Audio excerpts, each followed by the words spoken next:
thank you for being here. We're going to go over the Virgo full moon.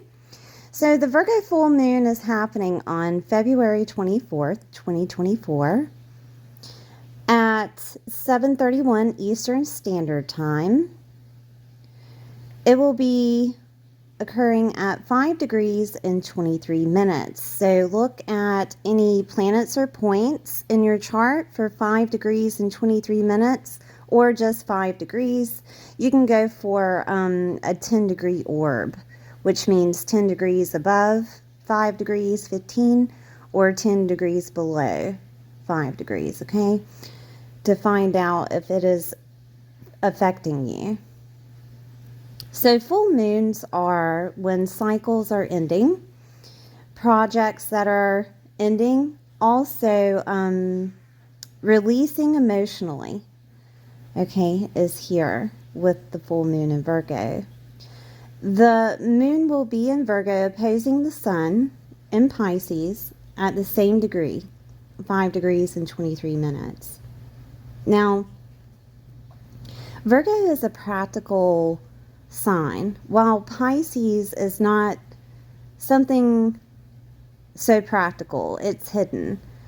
Okay, so something hidden may come to light because this Virgo full moon will have Mercury conjunct the sun, which will bring in clarity, but Saturn is conjunct the sun and a lesson is coming to light. Okay, there will be a reality check or a boundary that needs to be placed. This full moon will prompt you to overcome any escapism that you made a habit. The avoidance you have been attached to will no longer work, and you will be forced to face the problem or situation in a practical way. Mercury will bring in the clarity, while Saturn, working slowly on his lesson, is making sure that you understand the lesson and to act accordingly. The moon being opposed to these planets will help you release emotionally and think practically about your next steps. I do want to let you know that mixed emotions, if you are feeling like you're not sure what to do next, mixed emotions are your clarity. So if you feel any type of mixed emotion, take that as you need to stop, you need to pause, and there needs to be reflection in regards to the next action to take, okay? Because Saturn is trying to show you the lesson that you've been trying to learn with Saturn in Pisces, okay? So let's look at the chart. I do want to show you this full moon. So we have the moon opposing the sun here. And as you can see, Mercury at the top at 2 degrees is conjunct the sun, and so is Saturn here at 9 degrees, okay, in Pisces. So we're going to look at your chart and see where this full moon is affecting you. I'm going to go through all the signs. Your sun, moon, and rising sign is very necessary for you to listen to so that you can get a bigger picture of what's happening within your world, because not everything seems like it should be, okay? Also, I do want to point out that I have the the Mars conjunct Pluto in Aquarius videos up, and the Venus conjunct Pluto in Aquarius. So if you want to look at those, because this full moon is a reflection of that, is to push you on that path of what's next, okay? So if you want to look at those, your sun, moon, and rising, that would be a good idea. Also, if you don't know your sun, moon, and rising, you can check out my Learning Astro Matrix app. in my playlist, and it tells you how to find your sun, moon, and rising. If you're confused about where you may have planets placed within the 5-degree orb, you can look at the Astromatrix app, Learning Astrology, in my playlist, and you can see how to read your chart. If you read whole sign, usually each whole sign is in each house, but if it's Placidus, you will see 2 signs or more in a house. Okay, that's what Placidus is. But I do suggest that you learn how to read your chart so that you can confirm whether or not this is happening within the house placement that I talk about. When I'm speaking about the houses within my recordings, I'm using whole sign houses. Okay, so usually if Aries, right, is the rising sign, then that would mean that the second house would be Taurus, and so on and so forth. So if you have Sagittarius as a rising sign, the second house will be Capricorn. Okay, so on and so forth. So please understand how to read your chart so that you can know what house this is happening in for you. All right. I'm going to go over all the signs, and I'll see you soon. Hi, Gemini. I hope you're doing well today. This is for Gemini, sun, moon, or rising. We're going to look at where this Virgo full moon is happening within your world. So it's happening in the 4th house. You're releasing something, a completion of something is happening here, or a project is ending in that 4th house. This could be selling a property, you finally get it sold. This could also be you finding one, that your search for a property is over. This could be a family member, a relationship with a family member is under the microscope with you, okay? And you're looking at all the details, Virgo, and analyzing the situation of how should I place these boundaries, or are boundaries even required in regards to that relationship with family, okay? Nurturing is here, security and sense of belonging. So this could be a finalization of you feeling at home within yourself, and you're releasing that emotionally, okay? Your emotional body could be needing some type of grounding. Now, this is the earthy moon, so grounding such as drinking a lot of water, going on walks in nature or hikes, being submersed within nature, whether that be nature sounds, if you can't go outside, something that deals with nature itself. Grounding with, I use black crystals. Usually black obsidian helps a lot when it comes to emotions in regards to that 4th house, okay? And you're releasing those ancestral emotions, whether that be the way that you grew up, or the way that other people around you influenced you as you grew up, right? You're releasing those emotions toward them. All right. Not necessarily physically, but in a mental capacity of releasing them emotionally. All right. 4th house is also your foundation, and there could be some type of shakeup in regards to a foundation that you built. I do want to look at the sun. The sun is in your 10th house. The 10th house is your professional life. And it will be opposing that 4th house, because that's what a full moon is, right? It opposes the moon on the other side. But the 10th house is your legacy, your professional life, your work, your career, your reputation. This could also be your status, your father's health and wealth. So there could be a shakeup of your foundation that you decide to get married or you decide to be single. It could go either way for you, Gemini, depending on how it is individually.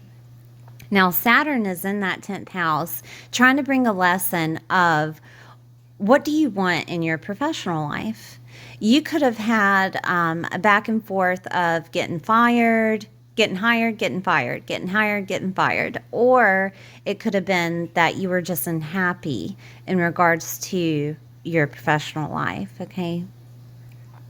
This could have been also if you didn't have any type of career in mind, that Saturn was like, well, do you want to work from home? Because we can put an example out there for you to see if you like it. And it could have been Saturn testing you of, do you want to work from home or do you want to be out of the house, right? And back and forth, back and forth. Now, I think this is going to happen for the next year and a half. So be prepared for Saturn to push lessons in regards to your home life. It might shake it up a little bit in regards to jobs or vice versa. You might have to move for a job, okay? Move your foundation for a job, all right?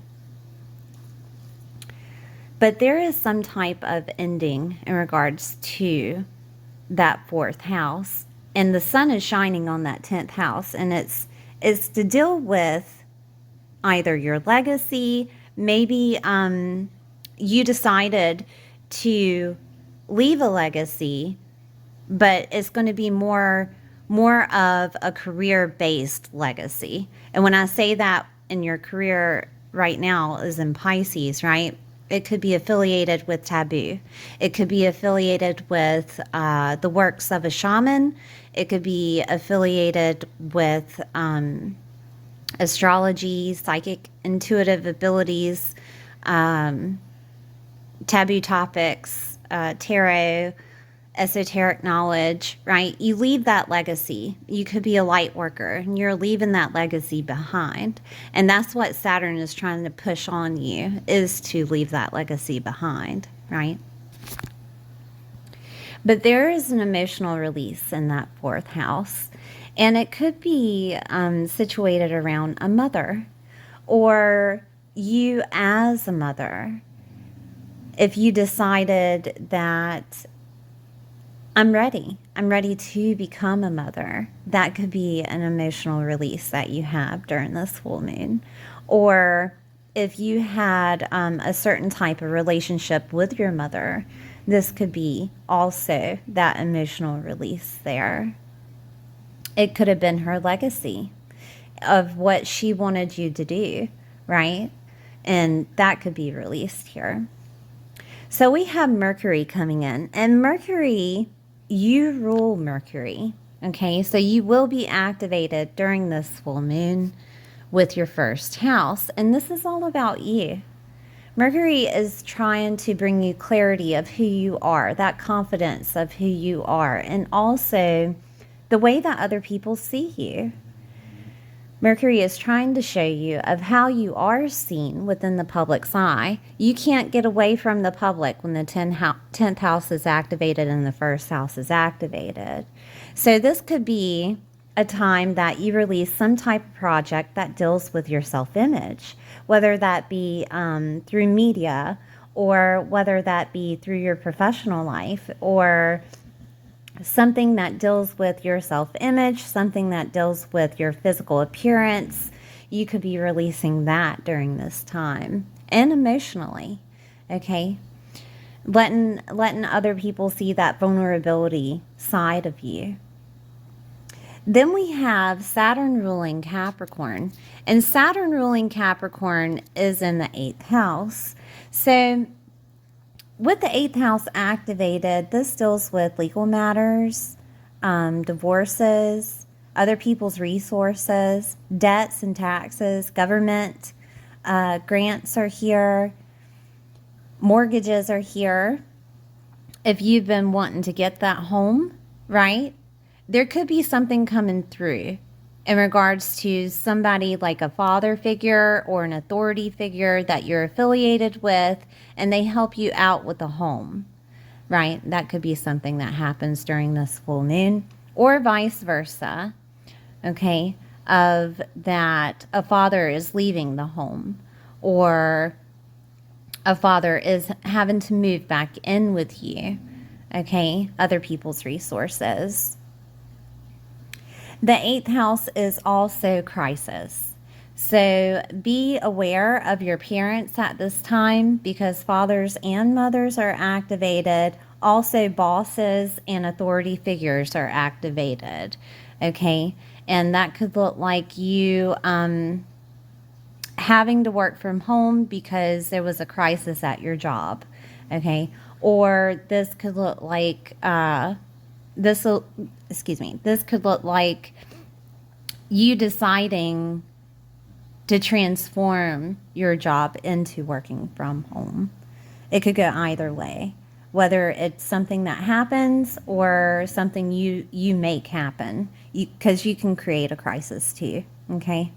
Hidden knowledge is in the 8th house, like I was talking about before. There is some type of self-image that needs to come out in regards to taboo topics or transformation of your identity, okay? That will be shown to the public. And only you can put that in regard to individual, right, of who you are to the public, okay?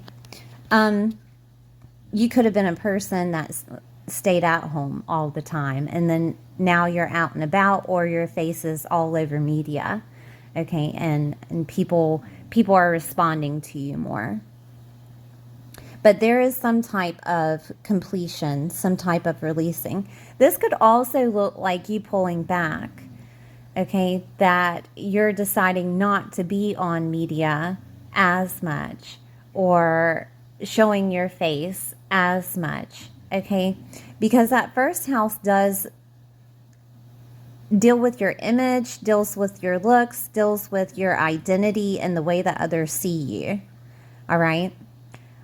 Your confidence level could be transforming at this time. You are more confident during this period with this full moon, because you're able to release those emotions that were in regards to either 8th house's death and rebirth. So there could have been an ascending of a parent, okay?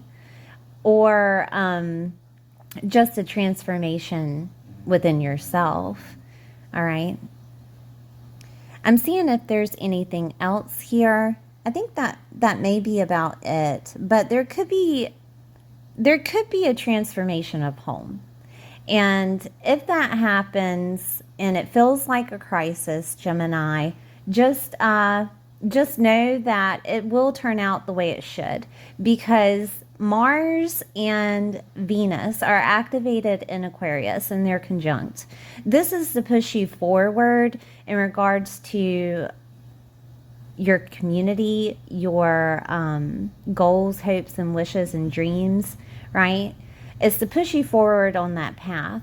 And your Aquarius is in the 9th house, and that's you're pretty much activating a blessing here. The 9th house is blessings.